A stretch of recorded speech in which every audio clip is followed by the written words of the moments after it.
Question number 57 देखिए, तुलसी की भक्ति का स्वरूप क्या था, ये पूछा गया यूपी टीजीटी 2011 में। ए दास्य, बी सख्य, सी वात्सल्य और डी है मातृ। तो तुलसी की भक्ति का स्वरूप क्या था? दास्य, दास्य भक्ति। ठीक है। मीरा की भक्ति का क्या था? माधुर्य। ठीक है, तो चलिए देखते हैं नेक्स्ट क्वेश्चन। और सूरदास का था सखा भाव। अब है क्वेश्चन नंबर 58, इनमें से कौन सा ग्रंथ तुलसी द्वारा रचित नहीं है? ऑप्शन देखिए, ए ऑप्शन है गीतावली, बी दोहावली और सी ऑप्शन है विनय पत्रिका और डी ऑप्शन है रसमंजरी। तो इसमें जो तुलसी के द्वारा लिखा नहीं गया है वो है रसमंजरी। डी ऑप्शन हमारा बिल्कुल ठीक है। और रसमंजरी किसकी रचना है? ये है नंददास की।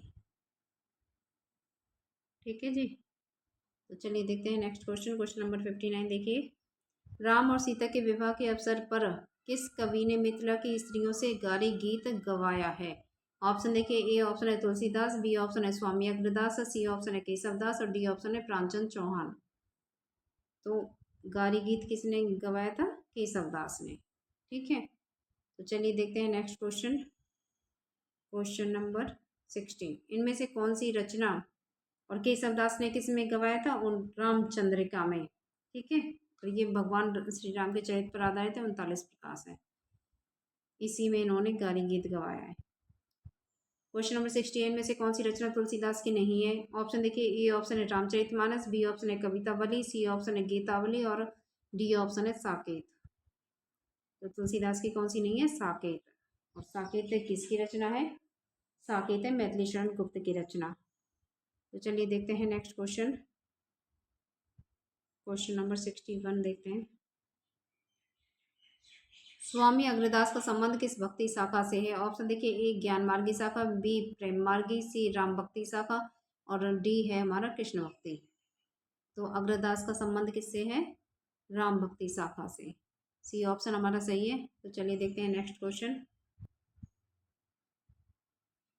नेक्स्ट क्वेश्चन है हमारा 62, अवलो नसानी अब न नसे हो पद से पद की रचयिता कौन है? ए ऑप्शन है सूरदास, बी कुंभनदास, सी तुलसीदास और डी है गोविंद स्वामी। तो अब इसे कैसे याद रखेंगे कि तुलसी अवलो नसानी अब न नसो हो। तो ये किस की पंक्ति है? तुलसीदास की।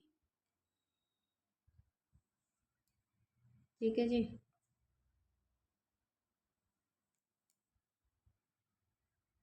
तो चलिए देखते हैं नेक्स्ट क्वेश्चन। क्वेश्चन नंबर 63 देखिए, भक्ति काल के किस कवि को जातीय कवि कहा जाता है? ऑप्शन देखिए, ए ऑप्शन है Surdas, B option Tulsidas, C option है नाभादास और डी ऑप्शन है नंददास। तो जातीय कवि किसको कहा जाता है? जातीय कवि कहा जाता है तुलसीदास को। बी ऑप्शन हमारा सही है। तो चलिए अगला क्वेश्चन देखते हैं। क्वेश्चन नंबर 64 है हमारा, गीतावली है। ऑप्शन देखिए, ए ऑप्शन है मुक्तक काव्य, बी ऑप्शन है अतुकांत काव्य, सी ऑप्शन है प्रबंधक काव्य, डी ऑप्शन है इनमें से कोई नहीं। तो गीतावली क्या है? ये है मुक्तक काव्य। ये ऑप्शन हमारा बिल्कुल ठीक है। चलिए देखते हैं next question. Question number 65, Krishna Gitavali नामक काव्य कृति के रचनाकार हैं? ए ऑप्शन है सूरदास, बी मीराबाई, सी नरोत्तम दास और डी है तुलसीदास। तो कृष्ण गीतावली की रचना किसने की है? तुलसीदास ने। डी ऑप्शन हमारा सही है।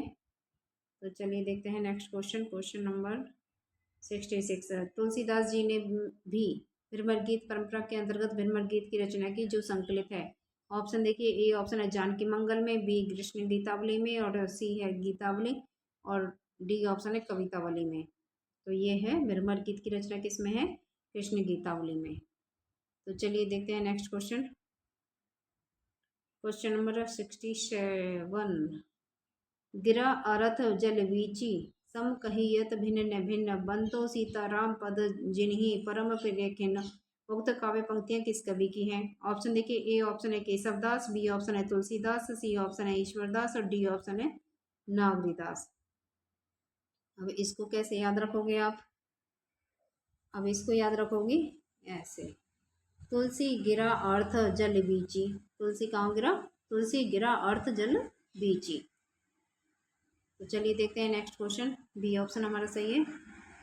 क्वेश्चन नंबर 68 है, भक्ति काल के किस कवि ने संस्कृत को छोड़कर भी संस्कृत की शास्त्रीय परंपरा का निर्वहन किया है? ऑप्शन देखिए, ए ऑप्शन है जयसी, बी ऑप्शन है हमारा सूरदास, सी तुलसीदास और डी ऑप्शन है हमारा नंददास।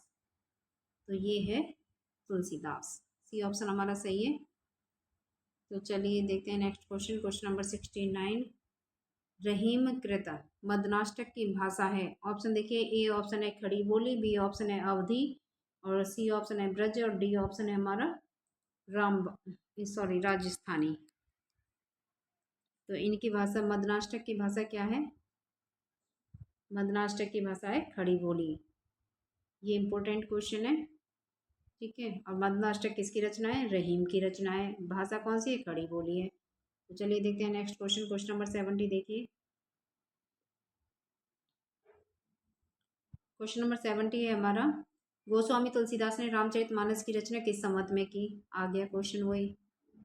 तो गोस्वामी तुलसीदास ने रामचरितमानस की रचना देखिए, ऑप्शन देखिए, ए ऑप्शन है संवत 1631 में, संवत बी ऑप्शन है संवत 1637 में, सी ऑप्शन है संवत 1649 में, डी ऑप्शन है इनमें से कोई नहीं। तो तुलसीदास ने रामचरितमानस की रचना की थी संवत 1631 में।